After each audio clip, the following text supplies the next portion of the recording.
welcome back everybody. It's been a while since I've done a video, been in the middle of a move and all that good stuff. And I'm finally getting closer to being settled into the new place and had a little bit of a different kind of video to do for you guys.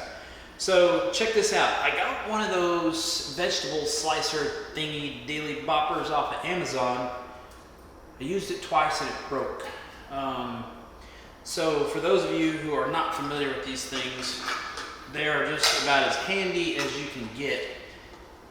And the only problem with this particular one is the pull cord stuck out. It's just like your old Briggs & Stratton lawnmower. You pull on this thing and the blade spins down inside of the canister and it dices up your vegetables, and before you know it, you have pico sitting there. So I'm going to show you how you fix this problem. This particular one is the Brieftons brand, sold off Amazon. As you can see, fully broken. So I'm going to grab the camera, bring you in for a close-up, and I'm going to show you how we're going to fix this thing. Okay, so I'm going to show you the main pieces of it. You have this duty bopper right here, which is the base of the top piece. It goes together something like this, okay? Now, inside of this top piece is almost exactly what you find in your old school lawnmower with the pull rope on it. It has this stainless steel spring wound in it, if you will. Now, the problem is that when I took this thing apart, that little dude right there came falling out. So I went to looking to where it went, and it goes right there. I don't know if you can see that in the camera or not. So that little bitty peg holds all the tension of this spring. So I think what we're gonna do is we're going to make another one of these on the 3D printer. We're gonna make it out of ABS plastic instead of injection molding it and all that neat stuff. But we're gonna put some modifications in place. One of which is that little peg that the spring goes around in order for it to stay tight. Never fails, always goes off in the middle of the video. The little peg that the spring goes around, I think we're gonna make that peg a little bit bigger, and we're gonna make the hub of this thing a little more solid. So in a perfect world, it'll last. So let's try it out. Let's go draw it up. We're gonna draw it in Fusion 360 with our modifications to it, and then we're going to 3D print the thing. Okay, so my first disclaimer is I am not a professional at Fusion 360. There is no doubt about that. However, I can muddle my way through it and get the job done. So for this particular instance, all I've done, what you see on the screen, is I have drawn all of the circles that are involved in this, making this pulley. So we're going to go ahead and extrude them to the correct dimensions, thickness wise, and then it'll start to look like a solid model. Let's get started on that. The first one, we're going to do the extrude thickness of the overall pulley, and it looks like it's about 570 thousandths thick. So we're going to extrude the whole thing, 157. Now we want a new body, and that's already selected, so we're just going to call it, it's going to be a solid. Okay, so there's a solid disc. Next thing, we can go, and I could have probably left this part out, we're going to extrude cut, and we want to make sure the sketches are visible. Okay. Extrude cut the whole. I'm sorry, that's not what I had in mind. And it can be 0.6 or something like that because it's more than the thickness of the part, so we've cut that out. Alright, so now we're going to do the extrude cut where we do the groove of the pulley. So we're going to select the profile, which is, should be this guy right here. Okay. We want to offset it about 90 thousandths because that's the thickness of the edge. Okay.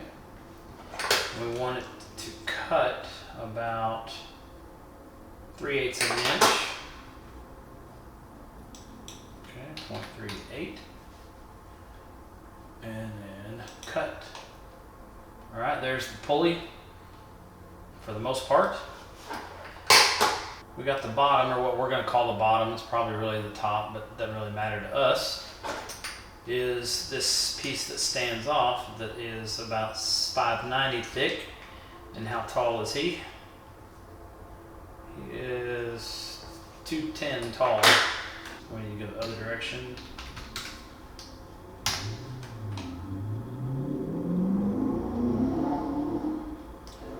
I don't know if you can hear that car in the background. It's like Grand Central Station outside of my new place here. All right. So there's part of the pulley. We got the nub sticking up there where the spring is going to attach to it. All right, next thing, extrude, cut. We're going to cut the counter bore out of it that's on the opposite side of the pulley. Select this dude. We want to select it from the surface, from an object I should say. So we click on that object and it's going to let us know how far we want it to go, or what direction we want it to go. So we're going to go in the minus direction, and what did I say on the depth? About 500 thousandths, half inch, 9.5. Okay, so I skipped a couple of steps in the drawing, mainly because I was fiddling around with how I was going to do this. So anyways, we've done the extrusion for the slot where the spring goes in, and we've added the drawing, or we've added to the sketch where the pin goes that the spring anchors to. This is where we changed it up a little bit. So we made the pin a little bit thicker in diameter, and we made it a little bit further away from the center. So hopefully the pin's a little bit stronger. So let's go ahead and extrude this guy. Let's see, we start from the object, from here, and we want it to go to another object, which is this one. Hit OK. We'll hide our sketches so we don't have to look at them. Let's rotate the part so we can see if we like it. Okay, so now you can see the peg where the spring is going to go, the cutout and everything. There's the rest of the pulley. Now all we have to do is add the clocking notches, is what I would call it. Okay, so now as you can see, we have the 4 teeth drawn in there, so we're going to go ahead and extrude those. So we'll do that one, that one, that one, and that one. We'll start from this object, and we want to go to this object. I don't think they have much of a load on them, but we'll go ahead and we'll put a fillet on there.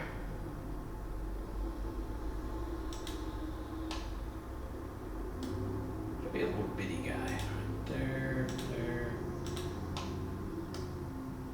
32nd is kind of heavy. Let's drop that down a little bit. Perfect.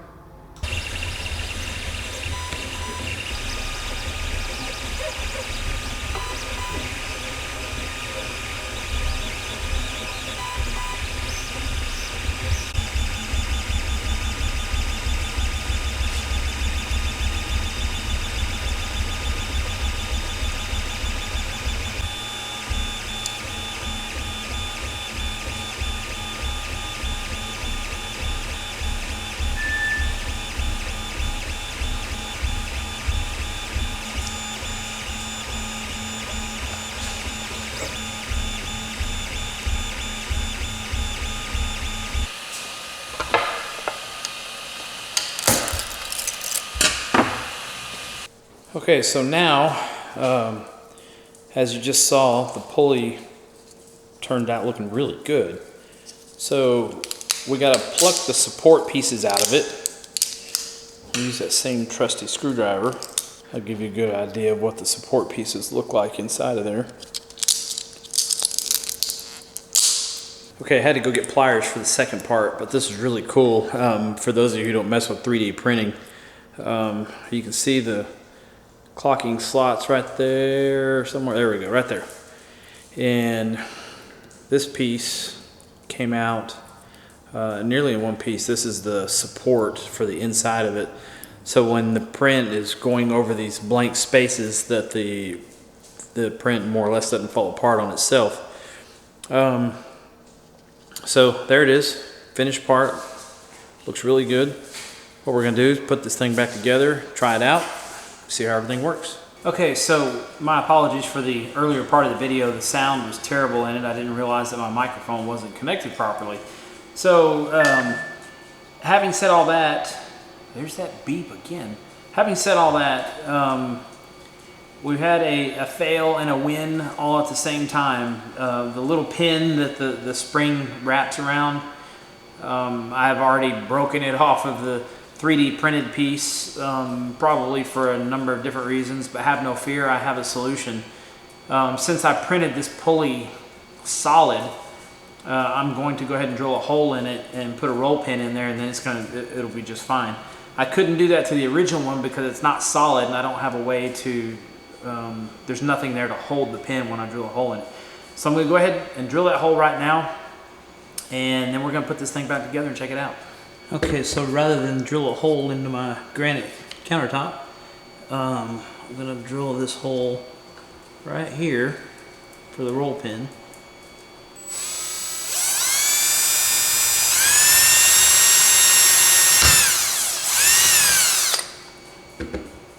Okay, that hole drilled pretty quick, so let's see how this pin fits.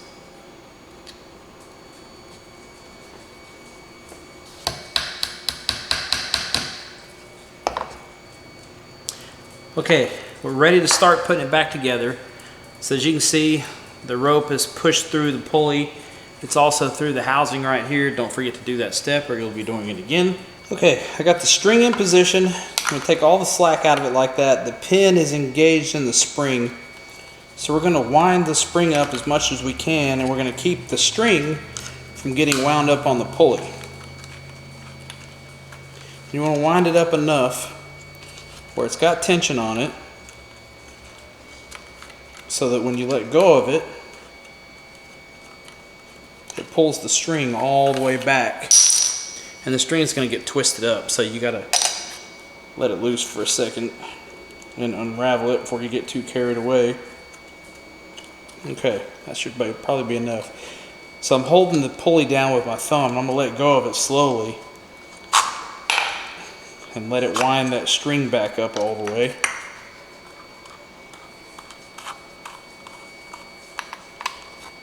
There. String is all the way in. We'll test it a couple times and make sure it holds up. Okay. Now let's put the guts back in it. So that goes in there like that. Okay, we got the 3 screws tightened down. You can see it works really good now. So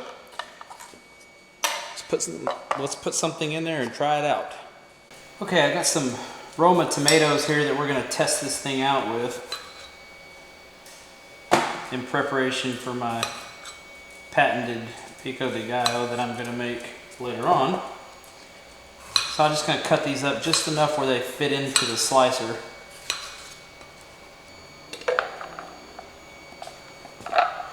Okay, drop the blade in there, put the tomatoes in around it, something like that. Drop the lid in place and lock it down. Try to do this where you can see it on the camera.